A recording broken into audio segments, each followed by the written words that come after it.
নমস্কার, সাত কথাতে আপনাদের সবাইকে স্বাগত। আজকে শীতের সবজি দিয়ে মাছের ঝোল বানাবো, তবে চিরাচরিত ঝোলের থেকে একদম আলাদাভাবে। পুরো রেসিপিটি দেখলেই বুঝতে পারবেন ঠিক কতটা আলাদা এই রেসিপিটি। আশা করছি রেসিপিটি আপনাদের ভালো লাগবে। ভালো লাগলে প্লিজ আমার চ্যানেলটিকে সাবস্ক্রাইব করে আমার সাথে থাকবেন। চলুন রেসিপিটি শুরু করা যাক। এই রেসিপিটি বানানোর জন্য গ্যাস চালিয়ে কড়াই বসিয়ে দিয়েছি, আর কড়াইয়ের মধ্যে দিয়ে দিচ্ছি বেশ কিছুটা সর্ষের তেল। তেলটা দিয়ে তেলটা কড়াইয়ের চারপাশে এইভাবে ছড়িয়ে দিচ্ছি। এবার এর মধ্যে দিয়ে দিচ্ছি মাছগুলোকে ভালো করে পরিষ্কার করে ধুয়ে লবণ আর হলুদ মাখিয়ে রেখেছি প্রায় 15 থেকে 20 মিনিট আগে। এবার মাছগুলোকে ভেজে নিচ্ছি। মাছগুলোকে উল্টে পাল্টে বেশ লাল লাল করে ভেজে নিয়েছি। মাছগুলোকে একটি পাত্রের মধ্যে তুলে নিচ্ছি।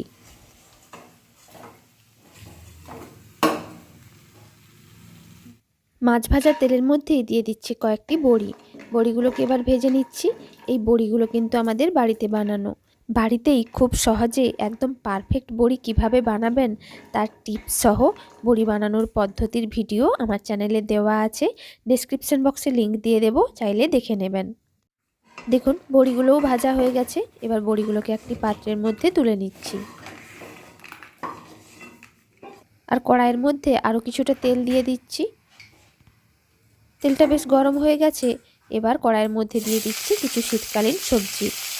এখানে আমি সিম, বেগুন, ফুলকপি, ওলকপি, বিনস আর আলু দিয়েছি। সব কিছুই পরিমাণে অল্প অল্প দিয়েছি। আর সবজিগুলোকে ভালো করে কেটে ধুয়ে বেশ কিছুক্ষণ আগে লবণ আর হলুদ দিয়ে ম্যারিনেট করে রেখেছিলাম। এবার সবজিগুলোকে ভালো করে ভেজে নিচ্ছি, তবে ঢাকা দিয়ে দিয়ে ভাজবো, যাতে সবজিগুলো ভাজতে ভাজতেই অনেকটা সেদ্ধ হয়ে যায়।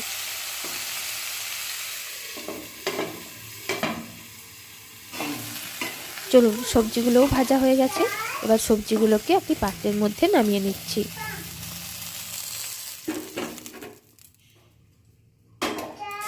আমি আগেই বলেছিলাম এই রেসিপিটি একটু আলাদা।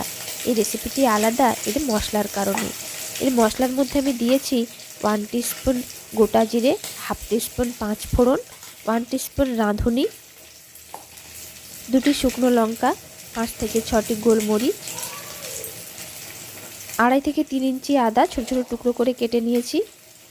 আর দিয়ে দিচ্ছি একটা বেশ বড় সাইজের টমেটো কুচি। এই সমস্ত মশলার মধ্যে জল দিয়ে, সামান্য পরিমাণ জল দিয়ে কিছুক্ষণ মশলাগুলোকে ভিজিয়ে রাখবো। তারপর মশলাটা বেটে নেব। আপনারা এই মশলাটি শিলে বাটলে খুব মসৃণ হবে এবং টেস্টও তাতে ভালো হবে। মশলাটা বেটে নিয়ে চলে এসেছি। আপনারাও যদি মিক্সিতে বাটেন তাহলে ততক্ষণ পর্যন্ত মিক্সিটা ঘোরাতে থাকবেন যতক্ষণ পর্যন্ত না রাঁধুনিগুলোও ভালোভাবে বাটা হয়ে যায়। না হলে চেষ্টা করবেন শিলে বেটে নেওয়ার। কড়াইয়ের মধ্যে আরও বেশ কিছুটা তেল দিয়ে দিয়েছি, আর তেলের মধ্যে দিয়ে দিলাম বেটে আনা মশলাটা।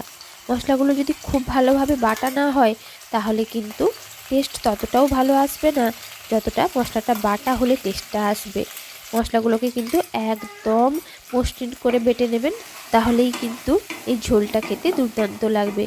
মশলাগুলোকে এবার একটু অল্প নাড়াচাড়া করে মিক্স করে নিলাম। এবার এর মধ্যে দিয়ে দিচ্ছি পরিমাণ মতো লবণ,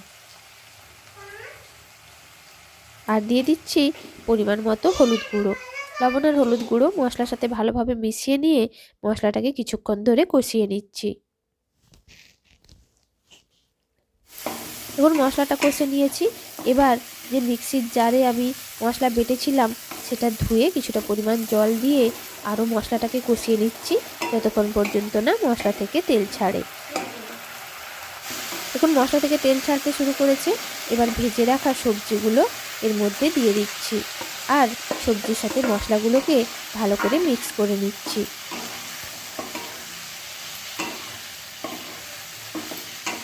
মশলার সাথে সবজিগুলোকে ভালো করে মিক্স করে নিয়েছি। এবার এর মধ্যে দিয়ে দিচ্ছি পরিমাণ মতো জল। আপনারা যে যেমনভাবে ঝোল খেতে চান ততটা পরিমাণ জল দিয়ে দেবেন। ঝোলটা ফুটে উঠেছে। এবার একে একে মাছ আর বড়িগুলো ঝোলের মধ্যে দিয়ে দিচ্ছি।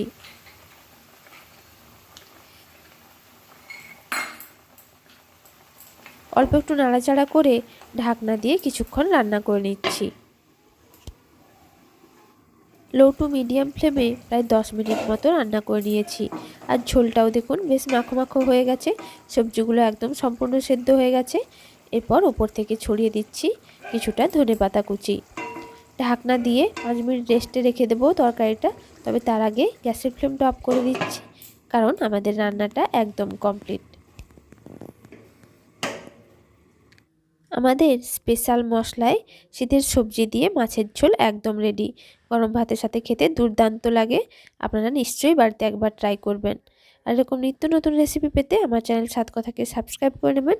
আর সাবস্ক্রাইব করার পর পাশে থাকা বেল আইকনটি প্রেস করে দেবেন, যাতে আমার যে কোনো নতুন ভিডিও আপনাদের কাছে সবার আগে পৌঁছে যায়। আর এই রেসিপিটি ভালো লাগলে একটি লাইক করে দেবেন, সবার সাথে শেয়ার করবেন আর নিচে কমেন্ট করে জানাবেন কেমন লাগলো। নমস্কার।